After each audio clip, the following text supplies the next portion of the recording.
Mr. Adam Hillis. Yeah. Welcome to the CBC Curiosity Project. Thanks for We're having so me. grateful to have you on the podcast. Adam is an executive administrative assistant here at Beaverton Foursquare Church.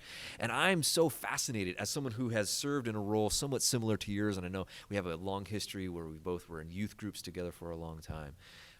About the role that you have. And so I want to get into that. But first, just bring us up to speed about kind of where you first encountered Christ, how you grew in your relationship with him, and a little bit about how you came to have the role you do now. Yeah, I gave my heart to God in kindergarten at New Life Foursquare in Everett. My family went there. My dad helped oversee a lot of music and worship as a volunteer and led their Christmas programs.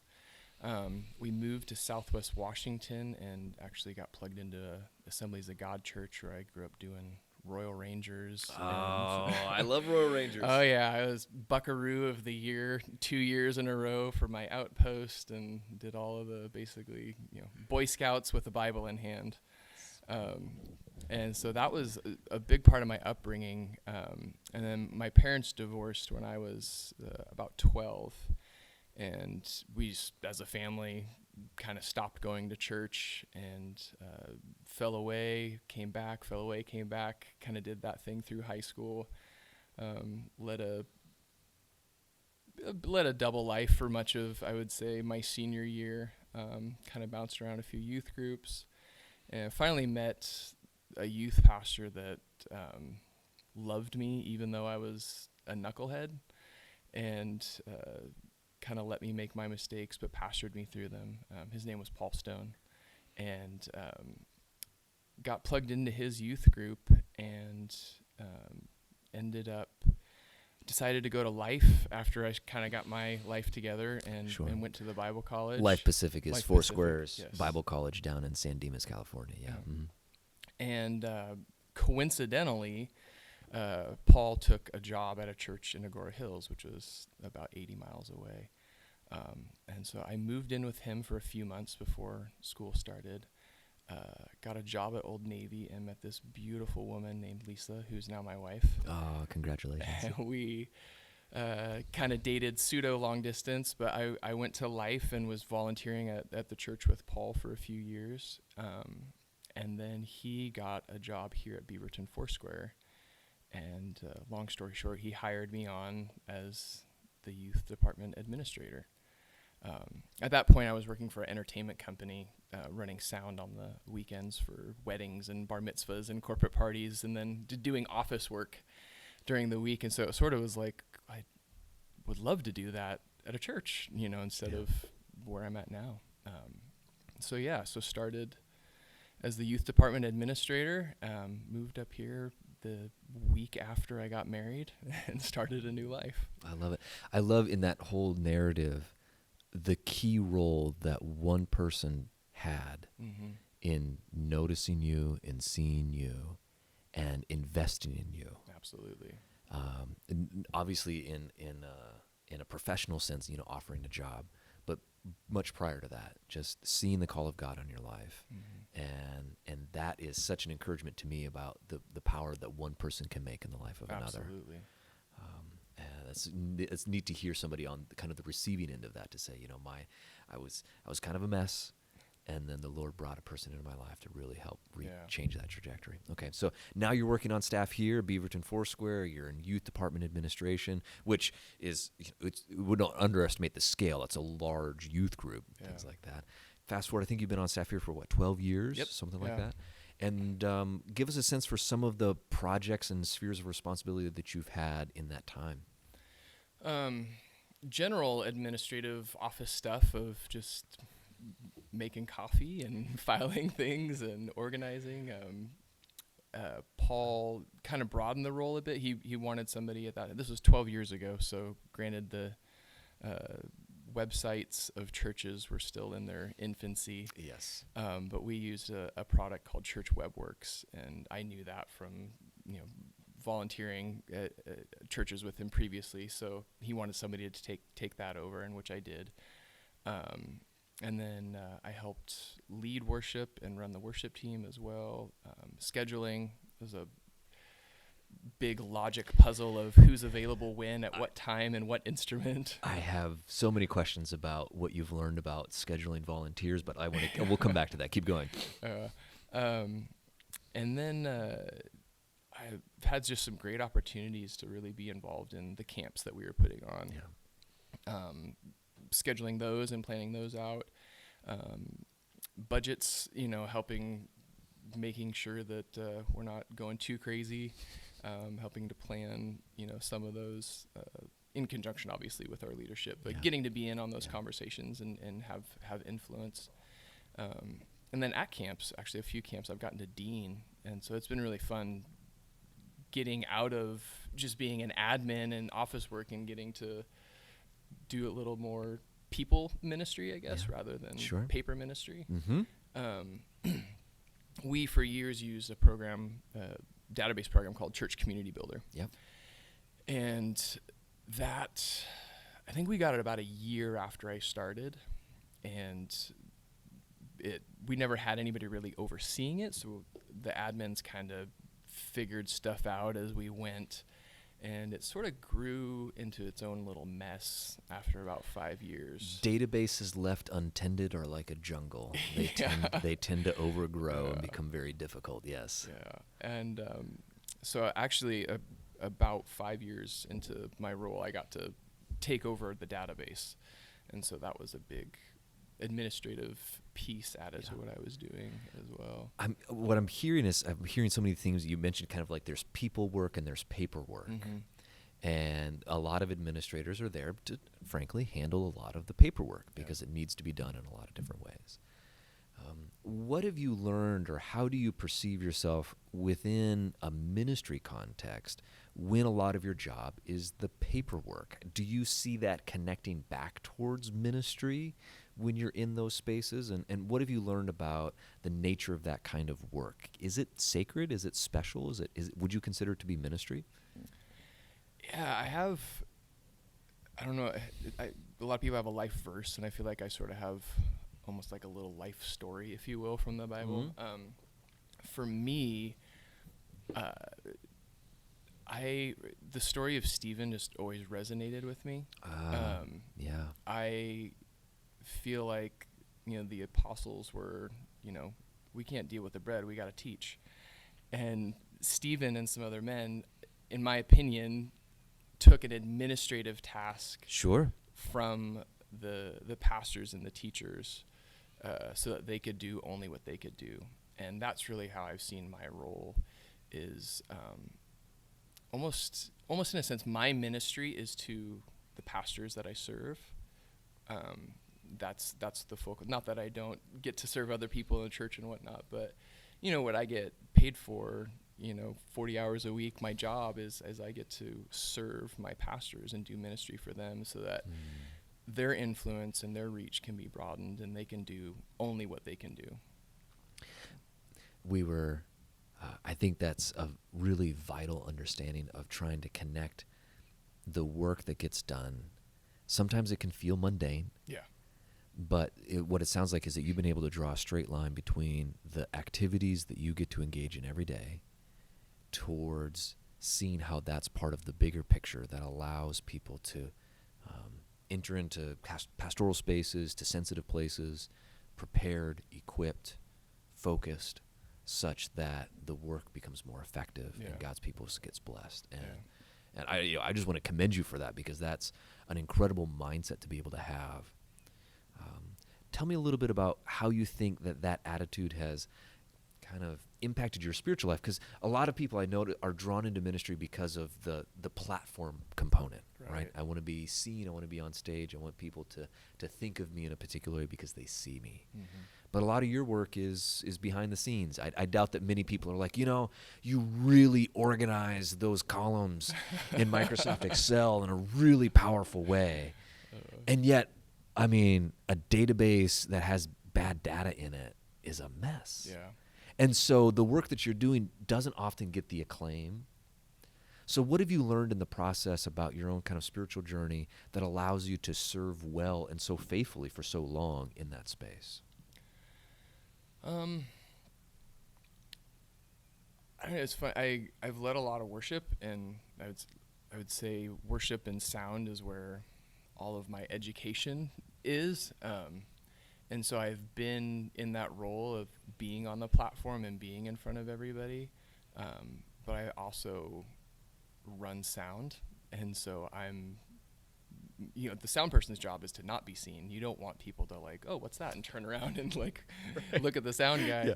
And so there's almost part of me that thinks that has kind of trained that heart in a sense of understanding the role of each. I administratively almost in the same way. I don't want people to like when an email goes out that is a mass communication to the church. It might sound stupid, but like typos are a big deal. Like people notice that, especially at a church of several thousand.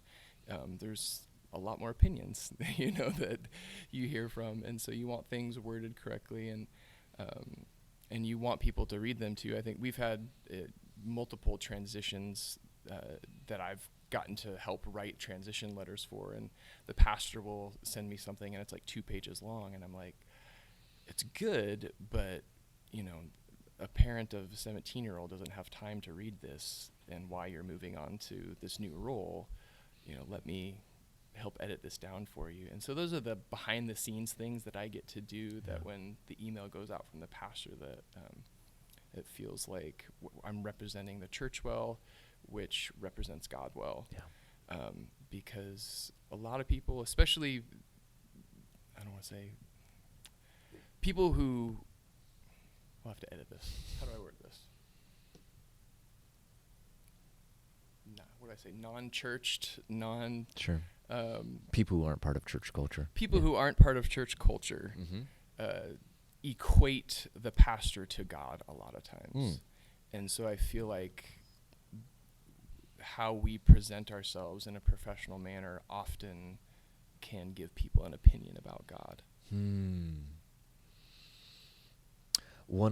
You mentioned having a life story, and I don't know if it's a life story, but it's something that animates me quite a bit. I'm not even sure if it's true, but it's a quote that's attributed to Henry Ford, the man who founded Ford Motor Company, made the Model T. So this great businessman, he says, "My only proof for the existence of God is the church. Because any organization so radically mismanaged and yet continues to exist, why, there must be a God."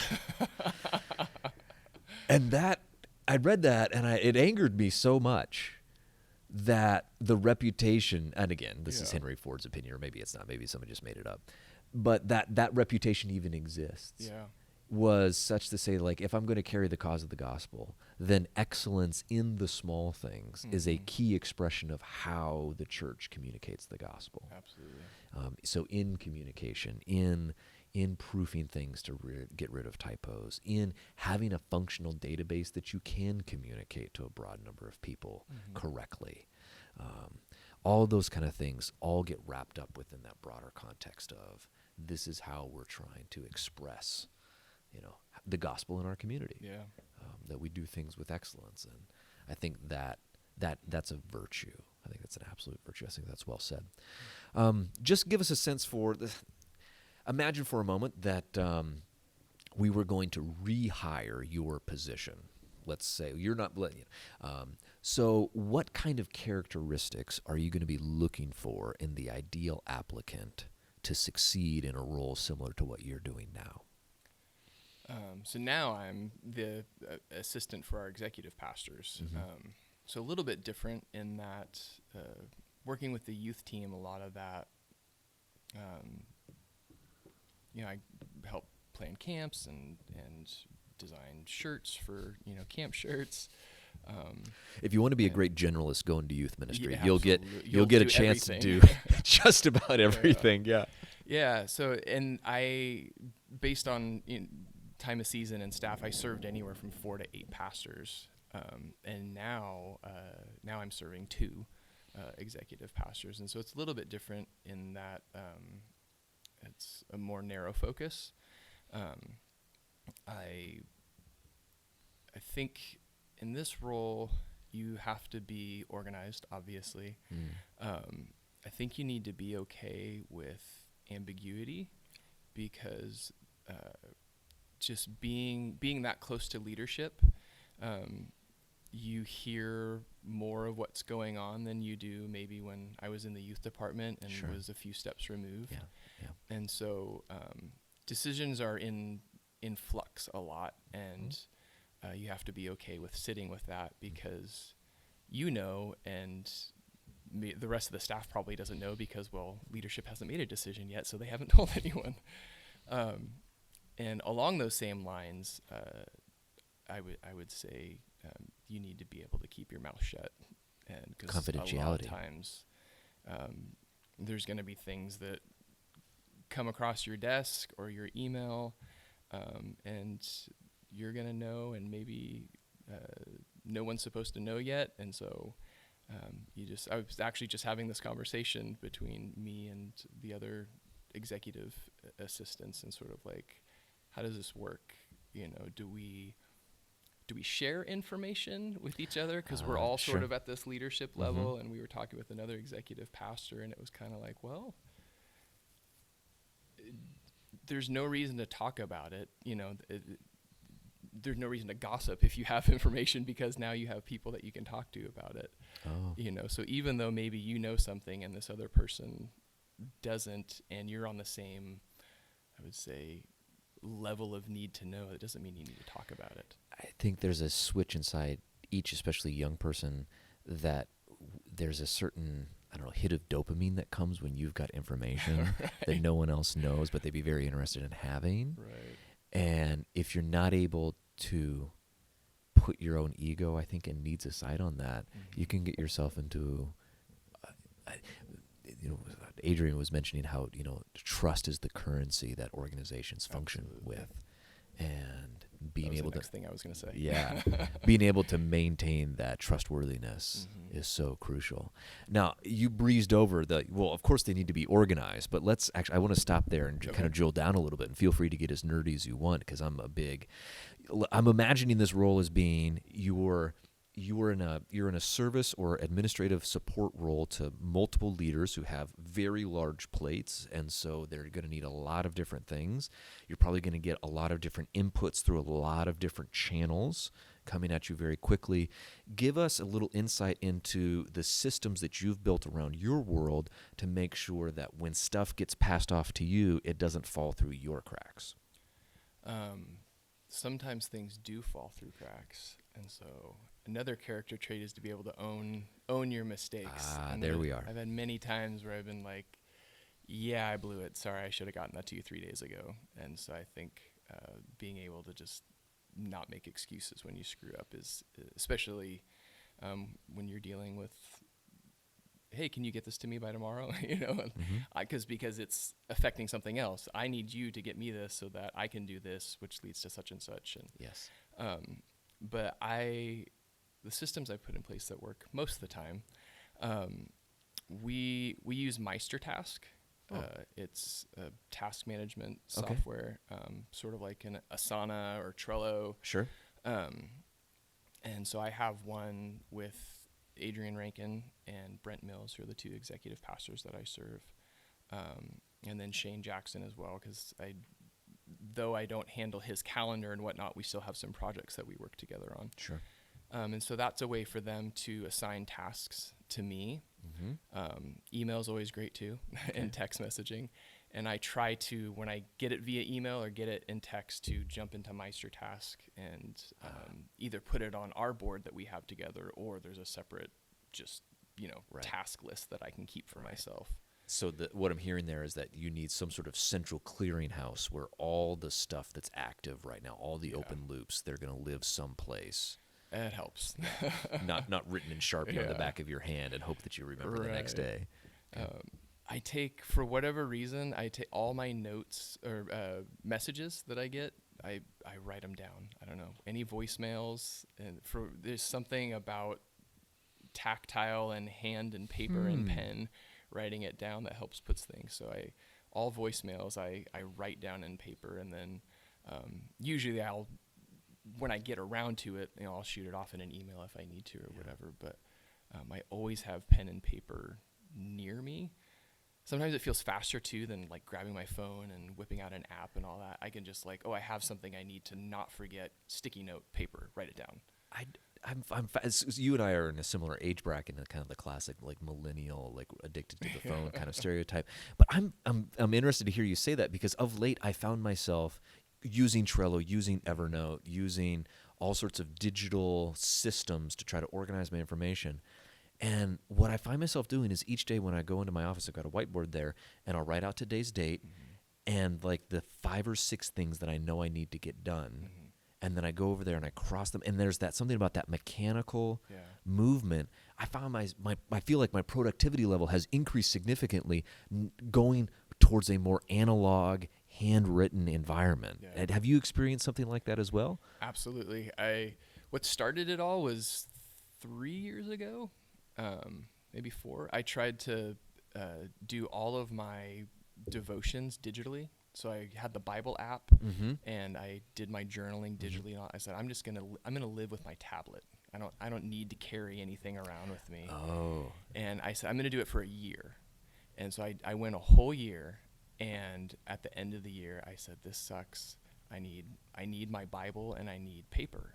There's something about interacting with the pages and pen, and that just sent me kind of back on this path of really enjoying handwriting again. So on that, StoryBrand. Sure. Donald Miller. Yep. He has this productivity sheet that I've seen this. that I use, and you have 3 things that you are like, this is what I'm doing today, and then you have sort of like all the other stuff I need to get done that you can jot at the bottom. Things I get to enjoy today and look forward to, and then your appointments. And so you write down what I'm going to do, and then my rest or my reward after I accomplish that task. But the idea is you really can't tackle more than 2, maybe 3 big projects a day. And then at the bottom, you have kind of what your life theme is that you write to be inspired. So every morning, something to keep you focused every day. Yep. And what? So every morning I sit down with that sheet that I have for myself, brand new one. So sorry, paper world, and I'm flying through paper like crazy. I write down, help others accomplish more, and then I start writing down all my tasks. That's amazing. Okay, I'm really fascinated to hear kind of resonance and confirmation around something that I've been exploring, and I think that Don Miller sheet is, you can probably just Google like Donald Miller productivity calendar or something like that. Probably find that template out there. I think he gives it away for free.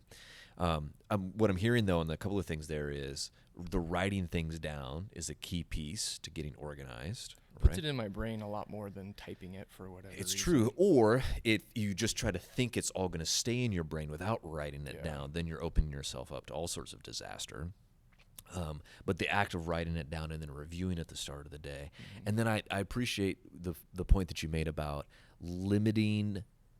accurately estimating the amount of things you can actually get done in a day. Yeah.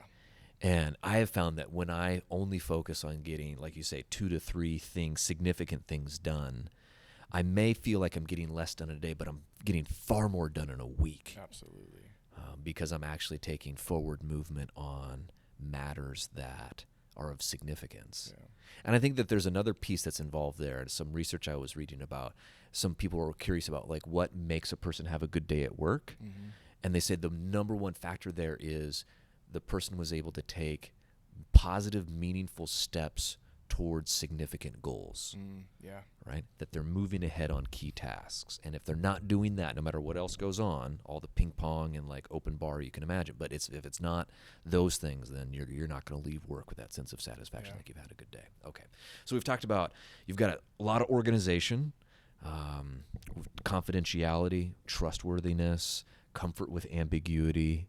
What are some other characteristics that you've observed are essential for performing well in the function you're in? I think research, being good at research. I know part of that is I enjoy research, and so I think because Adrian and Brent know that about me, they're happy to give me things. But just trying to think of a good example. I don't know. Adrian randomly will, hey, can you look into this for me? And it's not, a lot of times it'll be maybe like a company, she's wanting to some sort of, I don't know, consulting company or something like that. And she was like, hey, look into this for me. And so getting to actually like go through a website and learn what do they do, how do they do it, how much does it cost, and sort of like take all of that and drill it down into a couple of easy bullet points for her to review. Again, something she's more than capable of doing. Sure. However, I can't do what she does. So I keep telling her, I'm like, what can only you do? You take that, give me everything else. I think that's such a useful rule of thumb. Yeah. For any leader, which is try to figure out, identify the things that only you can do, and then try to delegate the rest. And for you then on the kind of receiving end of the delegation to be like, no, what can only you do? Because we got to get you. I think that's really vital. Good. That's a good deal. How did you learn this? I mean, I'm interested in hearing you talk about like, I really enjoy research. Was that something that like a personality profile kind of reflected back to you, or is that just a process of experience? How have you grown in understanding yourself as a leader and what your skill sets are? I think just work and doing work, just kind of the day in and day out. And Cal Newport has a book that I finished this year called So Good They Can't Ignore You. Yeah. Great book. And just the idea of like, not that we shouldn't be passionate about different things, but this idea that as you delve into something, you'll find that you become more passionate about it. And that kind of has happened with me with administrative work. I'll quick story. There was this point a few years ago. I've always felt like this jack of all trades and an expert in none. I can pick up anything and learn it pretty quickly, and I get okay at it, and I'm like, oh, sweet, I learned that, and move on to the next thing. And I did this online course with Paul Manwaring from Bethel. It's called Mastering Kingdom Administration, and he delves into just the gift of administration in the Bible and kind of breaks it down. And he said that's a part of an administrator. Often they are a jack of all trades, and they see things that other people don't. They see the details that a lot of people miss. He said, so if you keep calling yourself a jack of all trades and an expert in none, drop the expert in none. You're a jack of all trades. That is your gifting. And it really shifted my perspective as an admin, because I kind of been like, God, why did you wire me this way? I don't feel like I, fit in anything. And so it reframed kind of that thing for me. It's like, no, like this is exactly who you're supposed to be, and you're in a role you're supposed to be in. DISC assessment years ago, when I was on the youth team, it was interesting. We had junior high pastor who was also over the whole department, assistant junior high, high school pastor, assistant high school, and then me as the admin. Were you the only high C in the bunch? And I was off the charts C, and everybody else was a combination of D's and I's and S's. Of course. And it was interesting to see that we were all perfectly suited for our role. Yeah. But that was probably 2 years into being on staff, and that was the first indication of like, okay, Adam is an administrator. I resonate with that, because my life was not changed, but understanding DISC, and if you're not familiar with DISC, it's a personality profile that tries to divide people into kind of 4 quadrants based on introversion and extroversion and work focus versus people focus. And so someone who's a high C tends to be a little bit more introverted, but high task related. And so we like things done like in decency and in order. We like planning. We like details. We want to see the data that supports the opinions and the decisions that are being made. And in a youth context, I know this is true for me, most youth pastors, especially at the junior high level, are there out of sheer exuberance and energy, more high I in the DISC model, which is directly opposite C. And so getting a high I and a high C to work together can be complex. Yeah. And unless you understand the differences in how people are wired and what your fundamental frameworks are about how you approach a situation, I was always caught in my youthfulness and my arrogance, probably thinking I'm right and I have no idea how they've progressed this far in their career, because they obviously can't handle and I think gradually over time realizing, it's not an issue of right and wrong. It's just a matter of difference. Mm-hmm. Not wrong, just different. Yeah. But understanding that piece of how not only I'm wired, but how someone else is wired, I think helped give me greater insight into how I see the world, but even more importantly, how my colleagues see the world, so that I can nuance my communication towards making sure that I'm getting my point across in a way that makes sense to them. Yeah. So, yeah. Yeah, we had Jared Roth. He's a senior pastor at Evergreen. He actually walked us through it when we took it years ago, and I remember him giving us this cheat sheet of, if you're a C, here's how to talk to D, I, and S, and vice versa. And I kept that in my desk for probably 2-3 years, and would like refer to it when I would be writing a long email or something. I'm like, oh, they're a high D. Okay, yeah, you got to cut this email in half. Like, they don't want all of these details. Yeah, cut it in half again, actually, yeah. It's so true. That is, there's a whole nother podcast we can do here around the DISC model or personality profiles in general. But I think for me, the bottom line was, the more you can understand yourself and the more you get an insight into your colleagues, the more effectively the workplace can function. Yeah. Absolutely. And to take it out of the realm of morality, like I'm the one who's right here because I do things my way, and of course I'm right, and just put it in the realm of, this is a way to do it, and there are many ways to accomplish this, so it's not wrong, it's just different. Yeah. That's really, really great.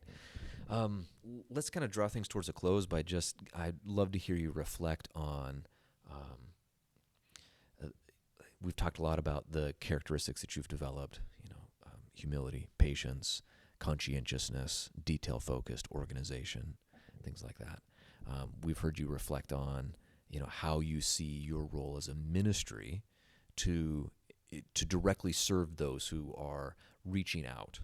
So yours is an internal role to help those with external focus be able to do their job, free of distraction from that kind of thing. And there's great value in that. There's that support network. Is there anything else that you want to say about kind of the dignity or the sacredness of the administrative capacity that you find yourself in? Man, it's interesting. I feel like so much of where I'm at and how blessed I've been has been the luckiness of landing at this church and getting to work with Adrian. And so I have a really good boss, and I don't know how difficult that is to come by, because I've been here for 12 years, which is most of my working career. Yeah. But I've been really blessed to just have a good boss. I'm curious, I don't want to. I love Adrienne as well. We just had a great conversation. What is it that you, as someone who works with her closely, what kind of principles or kind of big ideas would you be able to extract from observing her that you would say, if you want to be a good boss, follow this model? What kind of things do you see along those lines? Listen to your people. Yeah. The youth department went through a lot of transitions, and I was reaching a point where I just didn't feel like I fit anymore. And I mentioned that to her. I said, I love everyone that I work with, and I would hang out with them and go grab a cup of coffee any moment of the day. I love everyone I work with. I just don't know if I fit in the working environment. And she said, okay. And then several months later, she approached me and said, hey, I've been praying about, what you told me.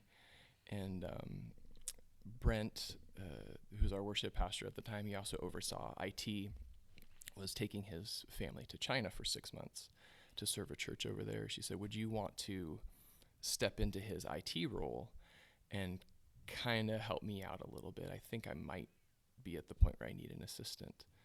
And so I did, and then Brent came back, and I kind of stayed on as her assistant. And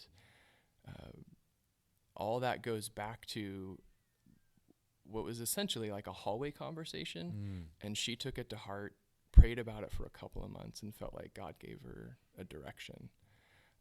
And that's what's landed me where I'm at now. Caring for your people. Yeah. Funny enough, right before this, I shared with her just a experience I had last week where I felt like God was kind of showing me something. And she just like, she was setting up with you and then pulled me out in the hall and said, "Hey, I feel like I have a word for you." And she gave me a prophetic word. And so to have, like I said, just a boss that cares about me as a person, beyond just somebody who's managing her calendar. And so that's my personal experience. I've talked to other people, though, that have had the same kind of experience with her. And so I know she serves our staff really, really well, and she listens really, really well. And like I said, just takes things to heart and takes things to the Lord, and ponders them well and comes back with a solution. That's beautiful. I love it. I love the emphasis on a deep and genuine care for people. Mm-hmm. Difficult to learn that in a book, difficult to go to school, for leadership, but it's that sense of honoring and understanding the dignity of all people, and endeavoring to serve them as best you can. And so, grateful that obviously for Adrian, and and the work that you're able to experience in that kind of context is great. Any last words of wisdom or advice that you would give someone who's looking at a future in ministry and wondering if an administrative type role is right for them? Any kind of ministry at all. I love Pastor Randy, our pastor. We do a thing called Pastor Camp every Thursday. Basically everybody under about the age of 40, give or take, is invited, and he sort of just, we go through a book, or he does questions and answers and just really tries to mentor the younger generation. But he has a thing he said multiple times that I love. It's deal with your stuff and marry well. Those are two very important things in getting into ministry. And then specifically administratively, I think being able to see administrators just naturally see problems. I think that's how we're wired. And so actually something I've been learning a lot lately is not being, I don't feel negative, but I think sometimes it can come across negative because I'm always poking holes and stuff. Sure. It's the downside of a high C. Yeah. And so being able to also hopefully have maybe a solution to suggest, learning how to tactfully approach your boss with a problem that maybe you see. Mm-hmm. And so I think being an admin, like you said, a lot of times we are introverted. I've been every time I've taken the Myers-Briggs, I'm like 50% introvert and 50% extrovert. Ambivert, I think is what they call that. And so, but it really is, you have to be good with people, even though the job naturally can lend itself towards being in front of a computer all day and doing stuff. The things that we see do need to be presented and do need to be told to bosses and done in a tactful way. So I think as an admin in ministry, deal with your stuff, marry well, and learn how to tactfully talk to the people that you're sharing everything in your brain with. Love it. Awesome. Mr. Hillis, thank you so much for sharing from your wisdom and experience in your role here. I'm super encouraging to be able to chat with you. Yeah. So thank you so much. Yeah, thanks for having me. Awesome.